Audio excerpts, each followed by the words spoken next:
ये बल्लू का चाची? चला हमरे साथ बैठा। बैठा। हाँ, हम तोरा खातिर कुछ लेके आइल बानी। का?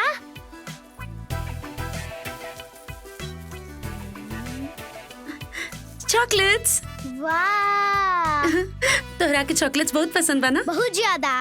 ला, थैंक यू चाची। you're welcome.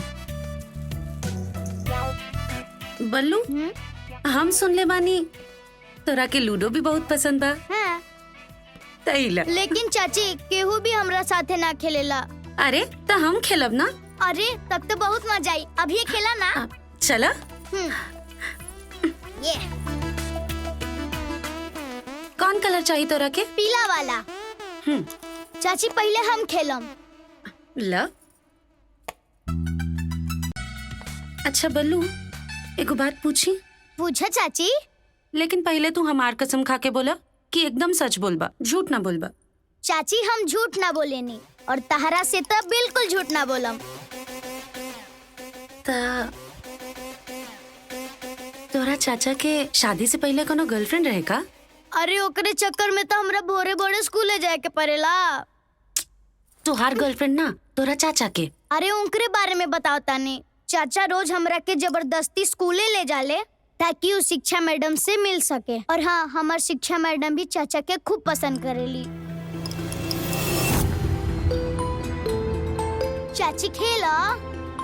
हाँ, अब अच्छा बल्लू, अब तोरा के बारे में और भी कुछ पता बा का? चाचा अभी भी बात शिक्षा मैडम से छुपा के रखले बाड़े कि उनकर बियाह हो गइल बा और हमरो के बतावे से मना कइले बाड़े।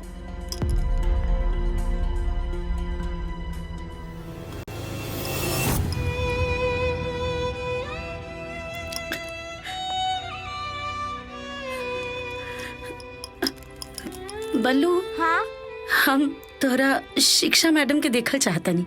ठीक बा, कल चाचा ना तू हमरा के लेके चलिए स्कूले और ओजई हमार शिक्षा मैडम के देख लिया। अब खेला।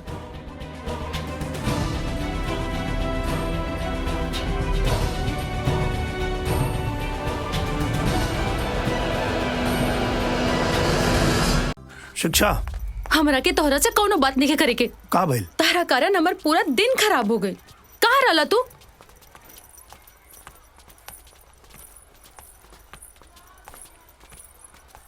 चाची ई रहल हमार स्कूल। और चाची वो देखिए उहे है हमार शिक्षा मैडम। और देखी चाचा से लड़त झगड़त बाड़ी।